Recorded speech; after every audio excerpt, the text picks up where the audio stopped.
जो है किसी भी हदीस के 3 बेसिक कंपोनेंट्स होते हैं।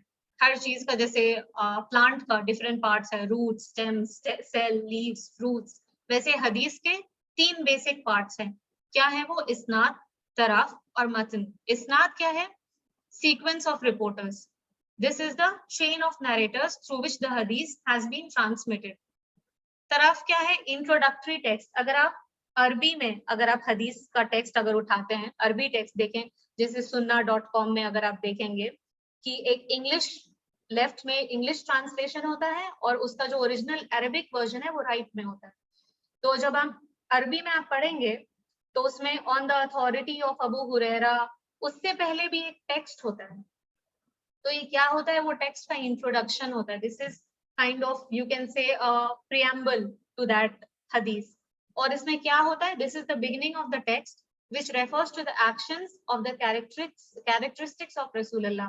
तो हदीस वो जो मेन जो पार्ट है, जो कंटेंट है ऑफ दैट हदीस, ये उसका इंट्रोडक्शन देता है कि रसूलुल्लाह used to do this and this, रसूलुल्लाह was seen doing this and this. So this makes the introductory text. और उसके बाद जो मतन, जो मेन कंटेंट है ऑफ दैट हदीस, this is the main text of the हदीस which tells us the actual actions or the actual practice or the actual speech of Rasulullah. Main content ये होता है। अगर आप sunnah.com अगर अपने फोन पे अभी खोले अगर तो देखें 3 पार्ट्स हैं हदीस के, वो आप आइडेंटिफाई कर सकते हैं कि ये जो सीक्वेंस ऑफ रिपोर्टर है, on the authority of Abu Hurairah, who heard from रसूलुल्लाह, और अबू हुरैरा के बाद किसने सुना, ये पूरा चेन आता है। और उसके बाद जो तरफ जो इंट्रोडक्शन है, उसके बाद मतन, 3 पार्ट्स आप easily identifiable. Now we will discuss कि हदीस के जो हमने अभी सीखा कि किस तरह से हदीस को ग्रेड करते थे कि ये सही है या नहीं। तो ग्रेडिंग की बात हो गई, ग्रेडिंग के प्रिंसिपल्स हमने जान लिए। अब ग्रेड्स क्या है? जैसे इंग्लिश में टीचर कह रही कि ABCD, A is the best, F is fail, E is unsatisfactory. तो वैसे हदीस के जो हैं 4 ग्रेड्स हैं, 4 बेसिक ग्रेड्स। वो 4 ग्रेड्स क्या है? जो सबसे उम्दा, जो सबसे बेस्ट, बेहतरीन क्वालिटी की जो हदीस है वो सही हदीस। सही मीन्स साउंड हदीस reported by a trustworthy reporter known for his truthfulness, knowledge, correct way of narrations and other conditions is regarded as सही हदीस। सही के बाद जो सेकंड जो ग्रेडिंग है वो है हसन हदीस। हसन मीन्स गुड और गुडनेस। हदीस whose reporters are known and have solid character but weak memory, उस हदीस को हम हसन हदीस कहते हैं। तो किसी को जैसे फिक्ह में, शरिया लॉ में ये एक है कि फतवा पास करने के टाइम या कोई डिसीजन देने के टाइम, शरिया कोर्ट में डिसीजन देने के टाइम हसन हदीस या सही हदीस आप कोट कर सकते हैं। उसके नीचे की ग्रेडिंग की हदीस विल बी कंसिडर्ड नेग्लिजिबल। हसन हदीस इसलिए कंसिडर कर सकते हैं बिकॉज समटाइम्स क्या होता है, हम किसी इंसान को जानते हैं कि बहुत अच्छा है, बहुत नेक है, पर शायद बुढ़ापे की वजह से या किसी वजह से उसकी मेमोरी वीक हो गई, which we know that the person intends no harm, but वो थोड़ा वर्डिंग में थोड़ा वो हो जाता है कि उसने कुछ और कह दिया। तो दीज हदीस which have reporters that had little weak memory but were in solid character and ईमान, उनसे जो हदीस पास ऑन हुई उसको हसन हदीस ग्रेड किया गया। उसके बाद है दईफ। दईफ मीन्स वीक। हदीस रैंकिंग अंडर हसन because of a shortcoming in the इस्नाद सीक्वेंस ऑफ रिपोर्टर्स। तो क्या होता है कि सीक्वेंस ऑफ रिपोर्टर्स, किसी भी हदीस को ज़ईफ तब कहते हैं कि जब वो हसन हदीस तो है, वो हम सुन रहे हैं, पर उसका जो रिपोर्टर का जो चेन है दैट इज नॉट ट्रस्टवर्दी। कई दफा ऐसा हुआ है कि जो थर्ड सोर्स है वो has been from one of the authentic chains of narrators, जो मैंने आपको टेबल दिखाया वो तो है, पर उसके बाद जो नरेटर्स हैं वो रिलायबल नहीं है, तो हम उस हदीस को ज़ईफ कह देते हैं क्योंकि सीक्वेंस ऑफ रिपोर्टर्स में गड़बड़ है। हदीस तो माना गया है कि वो सही है, there is no problem with the content of the हदीस, वो हदीस जो कह रही सही बात कह रही, पर जो सीक्वेंस ऑफ रिपोर्टर्स है उसके साथ कुछ गड़बड़ी है, तब हम हदीस को ज़ईफ कर देते हैं। उसके बाद सबसे आखिरी जो है, जो सबसे नीचा मुकाम जो है वो है मौजू। मौजू means fabricated, made up, something that does not exist. So हदीस, मौजू हदीस, फैब्रिकेटेड हदीस किसे कहते हैं? दोज हदीस that have wordings opposite to that those were confirmed prophetic narrations. बहुत सारे हदीस है जो आप देखेंगे कॉन्ट्रडिक्टरी, आपको सुन के ही लगेगा, मतलब दिस इज ऑल्सो आइडेंटिफाइबल कि आप किसी चीज को, किसी हदीस को सुनेंगे और आपको इमीडिएटली लगेगा नहीं, रसूल अल्लाह ने तो जो कहा है वो इसके ऑपोजिट बात है, कुरान में जो मैंने आयत पढ़ी वो तो इसके ऑपोजिट है। तो that is self contradictory, very easy to understand कि this is fabricated, someone fabricated it for their political gains. जो ये कि हमारी उम्मत में शुरुआत रसूलुल्लाह के इंतकाल के बाद से जो है politically people have become very charged up. So to suit their political gains, what they do is make something very impactful. ये जैसे जिन लोगों ने वर्ल्ड हिस्ट्री, जिन लोगों को इंटरेस्ट है वर्ल्ड हिस्ट्री में, वो उन्होंने देखा होगा कि जैसे ईरान में this entire the Gulf War and everything, Iran में there's this again this coming of the Ayatollah and everything. So this was also a very predominant time in modern history जिसमें बहुत सारी मौजू हदीस निकाली गई थी to support their nationalistic cause. So this is just an example. This is not to demean any scholar or anyone. This is just an example कि किस तरह मौजू हदीस को लोग अपने पर्सनल या पॉलिटिकल गेन के लिए यूज करते हैं. And this is from the beginning. This is not something that developed today in today's world. This has been happening since the death of Rasulullah sallallahu alaihi wasallam. Now यहाँ पे मुझे आपको इमाम बुखारी की जो जर्नी है हदीस की, किस तरह उन्होंने ट्रैवल किया, कहाँ ट्रैवल किया, वो मुझे उससे रिलेटेड एक वीडियो दिखाना था. तो ये वीडियो हम एंड में देखेंगे. अभी हम पहले इमाम नववी जिनकी जो हदीस है 40, जो अर्बईन हदीस हम उसे कहते हैं. अर्बईन इज दी 40, अर्बईन इन अरबिक मीन्स 40. तो अर्बईन हदीस हम उसे कहते हैं इमाम नववी की. वो अभी हम पढ़ेंगे, एनालाइज करेंगे कि क्या है, what is the meaning of this hadith, how do we derive sharia from this hadith. तो ये वीडियो आखिर के लिए रख देते हैं. So now इमाम नववी's first hadith. इमाम अहमद जो है उन्होंने कहा है कि इमाम नववी की जो अर्बईन हदीस है उसमें पहली 3 हदीस gives the entire foundation of deen. If you know these 3 hadiths, you do not need to be listening to someone who is not authentic in giving you advices related to deen. तो हमारे पास वक्त की तो कमी है, तो हम पहली 3 हदीस which is the most important, अगर ये आप 3 हदीस समझ ले, पढ़ ले, सीख ले, जान ले और अमल में ले आए तो इंशाअल्लाह दीन will become easier for us. तो ये 3 हदीस हम पढ़ेंगे और समझेंगे कि क्या है. पहली जो इमाम नववी की हदीस है वो है, उसका जो टाइटल है, ये मैंने इंग्लिश ट्रांसलेशन इसका यूज किया है, तो ये जो है एक्शंस आर बाय इंटेंशंस. हर चीज में आप देखेंगे इस्लाम में एम्फसाइज नियत को बहुत बहुत हाईली एम्फसाइज किया जाता है. हर चीज की नियत, अगर आप निकाह करना चाहते हैं तो उसकी नियत होनी चाहिए, आप रोजे रखने चाहते हैं उसकी नियत होनी चाहिए. अगर आप just by your mouth, even if you just pronounce it, जैसे निकाह में जो परमिशन लेते हैं औरतों से कि आपको कबूल है 3 बार, तो this is the intention, you are declaring your intention 3 times, thrice for confirmation. So this tells us कि the importance of नियत. So the first hadith, गौर करें इस पे कि नियत पे हर चीज है. मे बी जो मैंने अमाल, जो इबादत मैंने प्लान किया है रमजान के लिए भी, मे बी वो उस तरह से टर्न आउट ना करे जिस तरह से मैंने प्लान किया था. मे बी मैं फिजिकली थोड़ा वीक फील कर रही हूँ या मेंटली थोड़ा लेस मोटिवेटेड हूँ, but if I had intended it, अल्लाह मेरी नियत को देखता है कि मेरे जो इंटेंशंस थे वर दे प्योर. उस नियत पे डिपेंडेंट होती है आपकी कबूलियत. एंड बहुत सारे दुआएं जो होती हैं, मुझे एक स्कॉलर, मेरे एक टीचर ने कहा था कि the secret of getting your दुआस फुलफिल्ड इज कि योर दुआ, the fulfilling of your dua is directly proportional to your,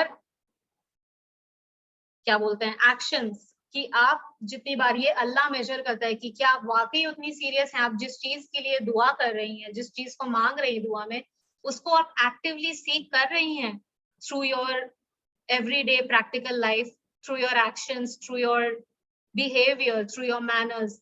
तो दुआ उसी तरह कबूल होती है कि अल्लाह मेजर्स कि आपके जो एफर्ट्स हैं whether they are directly proportional to your dua or to your intention or not. तो पहली जो हदीस है, it is narrated on the authority of Amir al-Mu'minin Abu Hafs Umar ibn al Khattab. तो ये देखिए, ये जो चेन ऑफ नरेटर्स आ गया यहाँ पे, who said, I heard the messenger of Allah sallallahu alaihi wasallam say, actions are according to intentions. जो हम एक्शन करते हैं वो हमारी नियत जिस तरह की होगी उस तरह का हम एक्शन कर पाएंगे, उतना ही इफेक्टिव हमारा एक्शन होगा, जितना ही इफेक्टिव इंटेंशन है हमारा। And everyone will get what was intended. Whoever migrates with an intention for Allah and His Messenger, the migration will be for the sake of Allah and His Messenger. And whoever migrates for worldly gain or to marry a woman, then his migration will be for the sake of whatever he migrated for. So now this is an example. जो हम कहते हैं हिजरत, बहुत लोग कहते हैं हिजरत में बरकत है, हरकत में बरकत है। तो ये कहते हैं जो हिजरत जो है दीन के लिए की गई हिजरत, और हिजरत done for a better job prospect और for a better marital prospect is different from the हिजरत यू डू टुवर्ड्स दीन। अब मैं जहाँ रह रही हूँ वहां मस्जिद नहीं है, प्रॉपर इस्लामिक माहौल नहीं है, अगर मैं उसके लिए किसी और जगह शिफ्ट होती हूँ तो अल्लाह मेरी इंटेंशन जानता है, तो मुझे उस हिसाब का रिवॉर्ड्स मिलेगा। पर अगर मैं जहाँ रह रही हूँ वहां मस्जिद नहीं है, जो भी नहीं है, पर मैं दूसरे जगह शिफ्ट हो रही हूँ सोचकर कि ठीक है मस्जिद नहीं, मैं तो घर पे नमाज पढ़ लूँ, अपने शौहर को कह दूं कि आप घर पे नमाज पढ़ लीजिए, कोई बात नहीं, हमारे पास एटलीस्ट बेटर सैलरी तो होगी। तो मैं तो लोगों से ये नहीं कह रही, पर अल्लाह तो मेरा इंटेंशन जान रहा है कि मेरी जो हिजरत हो रही है is for a better economic prospect, not because I do not have a मस्जिद हियर। तो this is an example and this applies to all of your actions and intentions, कि आप जो नियत रखते हैं उसका जो रिवॉर्ड है उस हिसाब से आपको मिलता है, उस प्रोपोर्शनैलिटी पे। And obviously we do not understand what is behind a person's face, what is inside their heart. जो हमें वो कह रहा है वो क्या मीन कर रहा है ये तो सिर्फ अल्लाह जानता है, गैब की जो बात है वो तो सिर्फ अल्लाह जानता है। तो अल्लाह उसी तरह आपकी नियत पे की प्रोपोर्शनल आपके रिवॉर्ड्स रखता है, आपके जो एक्शंस भी होते हैं आपके इंटेंशन से प्रोपोर्शनैलिटी पे मैच करते हैं। आप जिस चीज के बारे में सीरियस होंगे देखेंगे आप वो खुद कर लेंगे, चाहे आप मतलब जैसे आपको जिस चीज जो आप प्रायोरिटाइज करेंगे उसके लिए आप वक्त निकाल ही लेंगे, वो तभी वक्त नहीं निकलेगा जब आप उस चीज को उतनी सीरियसली नहीं लेते। तो नियत, दिस हदीस is telling us the importance of नियत, एंड दिस हदीस is central to Islamic thought, culture and understanding, and it shows the balance between the internal and external states of oneself. Internal state हो गया कि मेरी जो नियत है, और एक्सटर्नल मेरे जो एफर्ट्स हैं, whether my niyat and my effort is proportional or not. This hadith tells us that. Scholars have commented that this hadith comprises 1/3 of knowledge, because the actions of man involve his heart, his tongue and his limbs, and hence the intention in the heart is 1/3 of action. ये बहुत बड़ी बात है, आप इसको screenshot करें और मैं कहूंगी कि आज इस पे पॉन्डर करें, जस्ट दिस वन पैराग्राफ, कि जो हमारा जो इंसान का जो एक्शंस होता है ना, वो उसके दिल में क्या चल रहा है, उसके दिमाग में क्या चल रहा है, वो जबान से क्या कह रहा है, एवरीथिंग इज इंटर रिलेटेड। आपके लिए कोई चीज अहम होगी अगर आप उसकी नियत रखेंगे तो वो आपके हार्ट में दिखेगा, आपकी जबान में दिखेगा, आपके एक्शन में दिखेगा। Mental, physical and emotional effort, all of these combine as efforts. So this hadith, the first hadith, tells us the importance of actions and the importance of intentions or niyat. Now we move on to the next hadith. Imam Nawawi की दूसरी जो hadith है, this hadith describes for us is Islam, Iman and ihsan. ये जो तीन चीजें हैं इसको ये डिस्क्राइब कर रहा है। अब हदीस का जो टेक्स्ट है डायरेक्ट वो मैं पढ़ रही हूँ। It was narrated on the authority of Umar Raziyallahu anhu, who said, while we were one day sitting with the messenger of Allah, there appeared before us a man dressed in extremely white clothes and with very black hair. ये बहुत लोगों ने सुना होगा, ये this is a very popular hadith कि जिब्रील अलैहिस्सलाम आए थे रसूल अल्लाह से मिलने, and he was dressed as a man. All the sahabiyas around they saw Jibreel alayhi salam, but not in his original form, in a manly form. किस लिए आए थे वो ये बताने आए थे कि इस्लाम क्या है. इस्लाम is believing in Allah.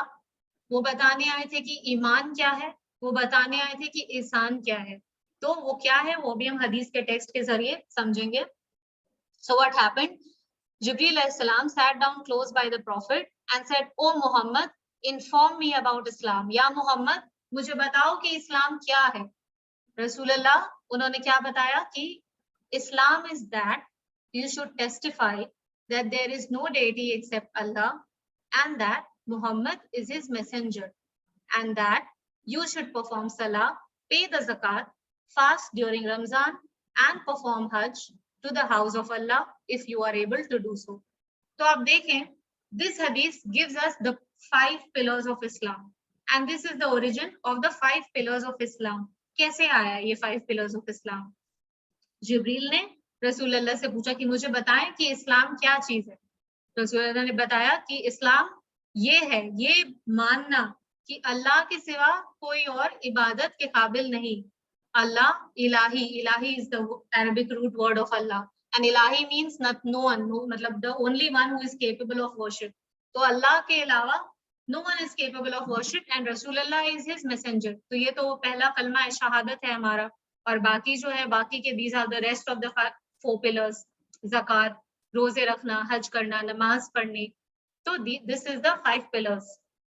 Now जिब्रील अलैहिस्सलाम ने अगला सवाल पूछा उनसे, कहा कि हाँ मोहम्मद, तुमने ये सही कहा, अब मुझे ईमान के बारे में बताओ, ईमान क्या चीज है. रसूलुल्लाह ने कहा, ईमान क्या है? It is that you believe in Allah and his angels and his books and his messengers and in the last day and in Qadr, both in its good and its evil aspects. Now this is very important. हम सब इससे check कर सकते हैं खुद को कि ईमान क्या चीज है. What is the definition of Iman? Iman is not just that you take शहादत. ईमान ये नहीं है कि सिर्फ बिलीव करना कि अल्लाह है और अल्लाह के रसूल हैं. नहीं, ईमान कंप्लीट तभी है जब अल्लाह के साथ साथ आप इन 6 चीजों पर भी ईमान लाएं. क्या है? अल्लाह के एंजल्स, मलाइका, कि अल्लाह के एंजल्स है, एंजल्स हैव बीन डेजिग्नेटेड, उनको अलग अलग जॉब्स, अलग अलग काम दिया गया. दैट अल्लाह जो मलाइका है उन पे ईमान लाएं. अल्लाह की किताबों पे ईमान लाएं. किताबें क्या? ज़बूर, इंजील, ये सब जो पहले आ चुकी हैं, जो कुरान से तौरात, इन सब पे भी ईमान लाएं कि these were the books of Allah, although they were fabricated, they were misinterpreted and misused later, but these were sent by Allah and the final book of Allah is Quran. उसके बाद उनके रसूल पे जितने नबी आए हैं, जितने रसूल आए हैं, उन सब पे ईमान लाएं. और ईमान लाएं जजमेंट डे, आखिरत यानी क़यामत पे, और कद्र पे. तो ये जो लास्ट पॉइंट है ना, ये हम थोड़ा मतलब ये this becomes very confusing for us and this becomes very questionable at some points of our life. क्या होता है कि कुछ अच्छा होता है, हम कहते हैं अरे ये तो मेरे वजह से हुआ, मैंने इतनी मेहनत की, अल्लाह तो मुझे देता ही इसका रिवॉर्ड. और कुछ बुरा होता है, हम कहते हैं कि अल्लाह तो, मेरी तो किस्मत ही खराब, अल्लाह ना मुझसे बहुत इम्तिहान ले रहा है. तो क्या है कि जो ये कद्र है, प्री डेस्टिनेशन, जो अच्छा. हाँ, बोल दिया था कि हम 12 बजे तक आएंगे. जी, तो ये जो कद्र की जो गुड और बैड एस्पेक्ट्स है, दोनों पे ईमान लाना, दैट इज द करेक्ट ईमान. अब क्या है कि जिब्रील अलैहिस्सलाम पूछते हैं कि एहसान क्या चीज है, तो उन्होंने बताया कि it is that you should serve Allah as though you could see him though you can not. तो एहसान क्या है? एहसान इज द बेस्ट ऑफ ईमान. एहसान तब आता है कि हम उस तरह से इबादत करें, हम उस तरह से अपनी जिंदगी विद दैट अवेयरनेस समझिए कि अल्लाह मुझे देख रहा है, although I cannot see, but Allah is seeing me whether I am in public or private. So this is the basis. इस्लाम, ईमान और एहसान, ये 3 बेसिस हमें यहाँ से मिल रहा है. पहले हमने नियत सीखा, अब इस्लाम, एहसान, ईमान. और जो लास्ट हदीस for today that we'll analyze is, तीसरी हदीस जो है, Islam is built upon 5. This is again the 5 pillars of Islam. रसूलुल्लाह ने बताया खुद, he explicitly mentioned it that there is no God but Allah, जो शहादत है, उसके बाद the salah, performing prayers, paying the zakat, making the pilgrimage and fasting in Ramzan.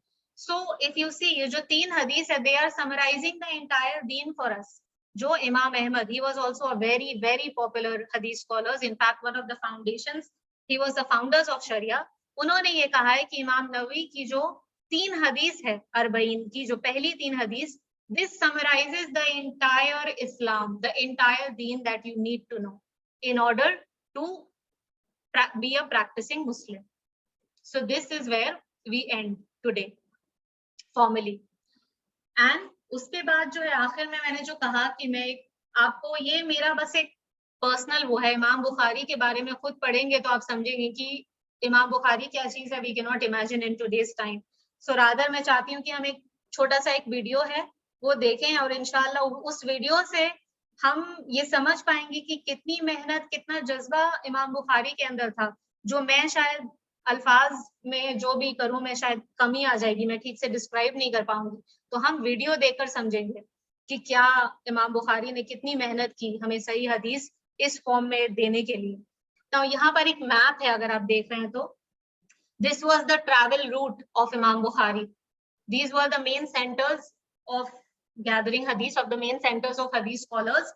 और सोचें आप, इमाम Bukhari was from modern day Uzbekistan, Bukhara. Bukhara से उस वक्त ये निशापुर, बगदाद, दमास्कस, फलस्तीन, Medina, Kufa, Basra, he traveled to these places without no airplanes, without any trains. So we can imagine कि क्या उन्होंने कितने मुश्किलात उठाए होंगे अपने जर्नी में. तो अभी हम ये वीडियो देखेंगे. मुझे मारिया से कोर्स के बारे में पूछना है. मतलब मेरा हमेशा से ऐसा था, साइंस ऑफ हदीस बचपन से टॉपिक सुनते आ रहे हैं, लेकिन ऐसे एक बार हुआ था, someone whom I really look up to, उन्होंने ये कहा कि साइंस ऑफ हदीस एक थोड़ा सा बहुत टेक्निकल टॉपिक है, इसलिए थोड़ा ड्राई है और मुश्किल है समझ आ पाना. तो वो एक कहीं ना कहीं बैरियर मेरे दिमाग में बन गया था कि I won't be able to understand this. लेकिन क्योंकि जिस तरीके से आपने कवर किया मारिया इसको, आई फील कि आई कैन अंडरस्टैंड, मुझे समझ आ सकता है. And I just wanted to know कि कौन से कोर्सेज अवेलेबल हैं, you can give some information on that, कि अगर कोई पढ़ना चाहे इस सब्जेक्ट में तो कहाँ से और किस तरीके से आगे इल्म हासिल कर सकता है. एक तो फ्री कोर्सेज काफी सारे होते ही हैं, जैसे सीकर्स गाइडेंस, इल्म फीड, इन लोगों ने Yaqeen Institute, they have very basic free courses. पर सीरियसली अगर आप जैसे ये सीखना चाह रही हैं तो where I have studied from is Al Salam Institute, जो है शेख अकरम नदवी की. The courses are paid and थोड़ा मतलब रीजनेबल है, अगर आप चाहें तो वो देख सकती हैं, but it is worth it. जो उसमें आप जो वैल्यूएबल लर्निंग मिलेगी उसमें, this is after I mean 8-9 years of research on Islamic studies, मुझे ये एक इंस्टीट्यूट मिला है जहाँ पे they really give you something to take back. Plus ये लोग आप लोगों को प्रॉपर एंशिएंट जो मैन्युस्क्रिप्ट्स हैं उसके भी डिजिटल फॉर्म्स भी अवेलेबल करते हैं आपके कोर्स के दौरान. तो अल सलाम इंस्टीट्यूट आप चेक कर सकती हैं बिल्कुल. They have very good courses on hadith, and especially जो women scholars का शेख अकरम नदवी की जानते होंगे कि he is very vocal about how women scholars are not given the due importance. तो उन्होंने काफी किताबें भी अभी किताब भी उनकी रिलीज हुई है on the women scholars, the मुहद्दिसात. तो ये सब वहाँ पर अगर if you study from there, अब इंशाल्लाह और भी access होगा, you will get access to all this. तो अगर आप वहाँ से करना चाहें तो I think that is the best right now. Indian rupee में कितना लगता है उसमें? इंडियन रुपी में it's 25 to 30,000. कितने साल का है? This is a 2 year. मैं जब कर रही थी तो 2 years का था. अभी शायद उन्होंने 1 year scholarship program कर दिया. तो you can also apply for scholarship. Scholarship के conditions exactly क्या? I'm sorry, मैं नहीं जानती, वो आप details देख लें. But this was the amount I paid, 30,000, और ये 2 years का course था. And this was a one-time payment. And I think ये 2013 में था, 2013 में. तो अभी का आप पता कर लें, कम ही है. स्कॉलरशिप भी अप्लाई करें तो अराउंड इतना ही आएगा इंडियन मनी. अच्छा, और इस कोर्स के थ्रू जो 2 साल आपने पढ़ा, ये तो आपके इस्लामिक जो मतलब डिग्री है उसके अलग से है, ये सिर्फ आपने हदीस पढ़ी। जी जी, ये अलग से डिग्री है। दिस इज जस्ट हदीस साइंसेस, द साइंस ऑफ हदीस was the name of this course, and अच्छा, इस्लामिक डिग्री वो अलग है, that was BA in Islamic studies.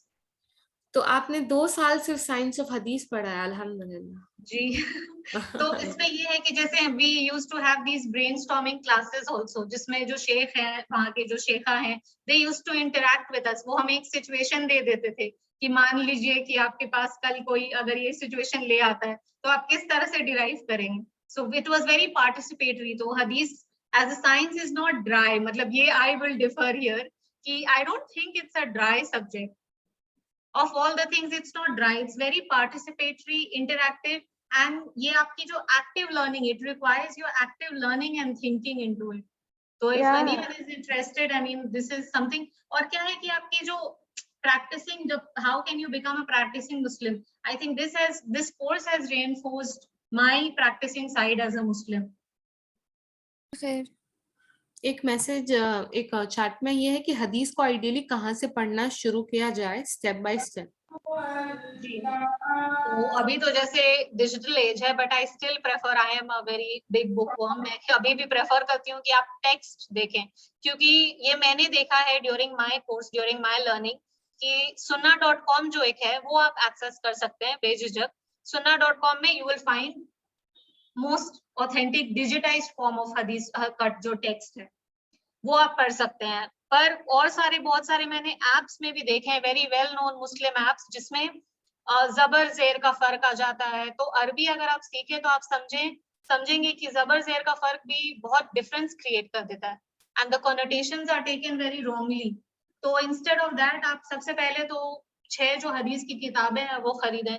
It is minimally price 2000, I think 2000 to 4000 के बीच, हार्ड कवर या paper back का फर्क होगा, आ जाता है। वो जो कुतुब अल सित्ता है वो उसको आप लाएं अपने घर पे एंड स्टार्ट रीडिंग। रीडिंग क्या है कि इनमें जो आप खरीदेंगे, द हदीस इज नॉट जस्ट हदीस text, it also comes with interpretation. आप जो ऑथर जहाँ से जो बुक स्टोर से लेंगे, आप उन्हें बताइए कि मुझे हदीस का इंटरप्रिटेशन, तो आप वही उसी वाला वो देंगे। सिर्फ हदीस की किताब नहीं होगी, इंटरप्रिटेशन भी होगी उसके साथ। तो आप वहां से पढ़ना शुरू करें।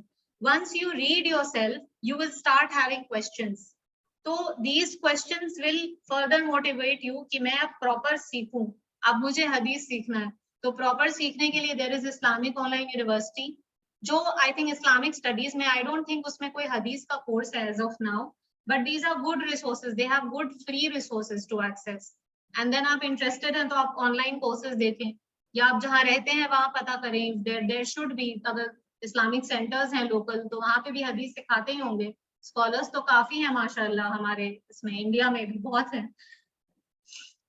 अच्छा, मैं ये अगर किसी का अगर कोई सवाल ना हो तो मैं एक ये एंड नोट में पढ़ना चाह रही थी। कर दीजिए आप। जी, now according to the great majority of Islamic scholars, the words of hadith belong to Rasulullah and the meanings and concepts of them belong to Allah. So we also need to understand जो concepts हैं वो अल्लाह से आए हैं, वो रसूलुल्लाह, जैसे रसूलुल्लाह नौजुबिल्लाह, he was also regarded as a heretic, लोग कहते थे कि he is a magician, तो उसकी वो खुद सोचता है, खुद concepts develop करता है। तो we should remember कि these concepts belong to Allah. Therefore sacred and prophetic hadiths were also called wahi khafi, hidden revelation। जैसे हदीस कुदसी है, हदीस कुदसी जो है वो उसे कुदसी नाम इसलिए दिया गया है कि these are the direct words of Allah.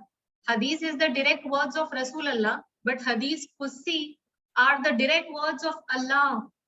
तो ये याद रखें कि जो हदीस कुदसी स्पेशली आप पढ़ेंगे तो बहुत सारे मीनिंग्स होंगे, आपको समझ नहीं आएंगे एट फर्स्ट रीडिंग, बट बाकी बाद में समझेंगे तो सम वर्ड, सब कॉन्सेप्ट्स, हर चीज जो हमें समझ नहीं आ रही, तो these belong to Allah. This is not the work of a human, this is the work of a super being that we can not imagine और describe. Now, since the prophet is a messenger sent by Allah, he has to speak and act in accordance with the instructions of the one that sent him regarding the issues of his duties. And this was a duty.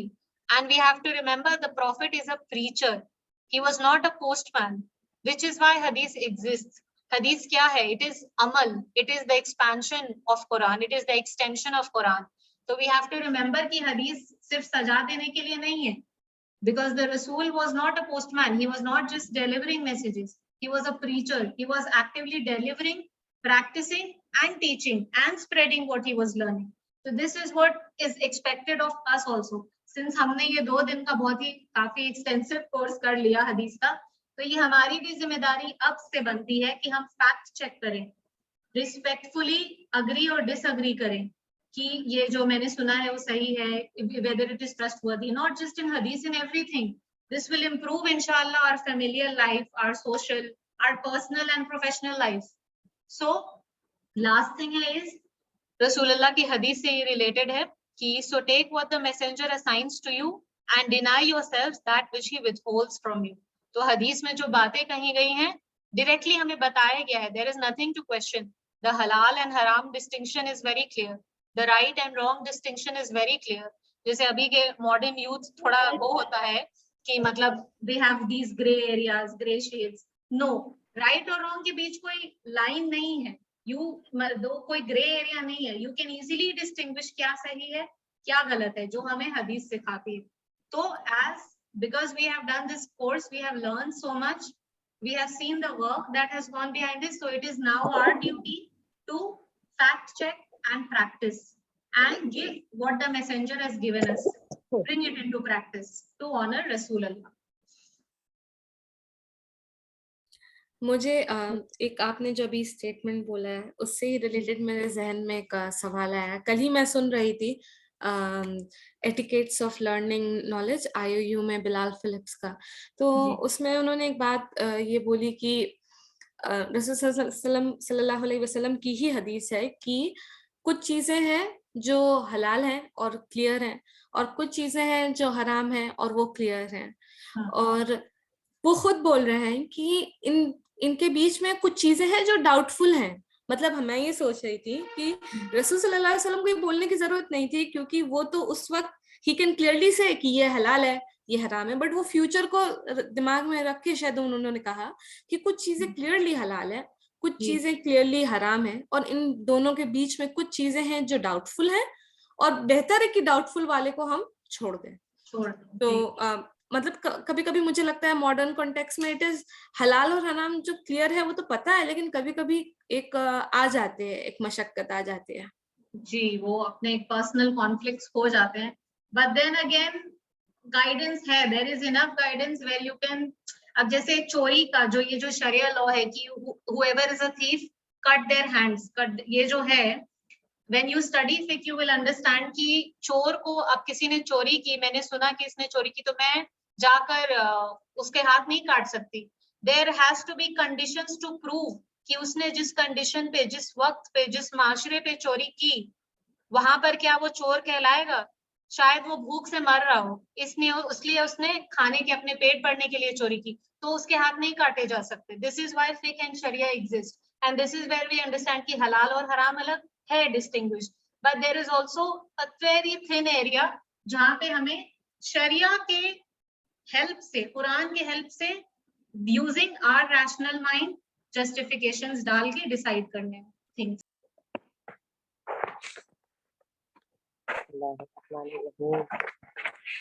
अल्लाहुम्मा अंता रब्बी, अल्लाह तू हमारा रब है. ला इलाहा इल्ला अंता, नहीं है कोई माबूद तेरे सिवा. खलक़तनी, तूने मुझे पैदा किया. व अना अब्दुका, और मैं तेरी बंदी हूँ, हम सब तेरे बंदे हैं. व अना अला अहदिका व वादिका मस्तताती, और हम सब अपने अहद पर, अपने वादे पर, अपनी इस्तिताअत पर कायम हैं. अऊज़ु बिका मिन शर्रि मा सनअतु, और हम सब तेरी पनाह में आते हैं अपनी की हुई बुराइयों से. अबू, हम इकरार करते हैं लका, तेरी बेनेमती का अलैया, तेरी नेमतों का अपने आप पर. वो अबू, और हम इकरार करते हैं बेज़ंबी, अपने गुनाहों का. फ़ग़फ़िरली, बस तू हमें बख्श दे. फ़इन्नहु ला यग़फ़िरुज़्ज़ुनूब इल्ला अंता, क्योंकि नहीं कोई बख्श सकता हमारे गुनाहों का तेरे सिवा. अल्लाह, आज हम लोगों ने यहाँ पर इतनी अच्छी बातें सुनी. हम सबको तौफीक दे कि हम सब उस पर अमल कर सकें, हम सही इल्म हासिल कर सकें और अपने अमल से और अपने कौल से और अपने हर काम से अल्लाह के प्यारे बंदे बन जाएं। ये रमज़ान हमारी बख्शाइश का ज़रिया बन जाए।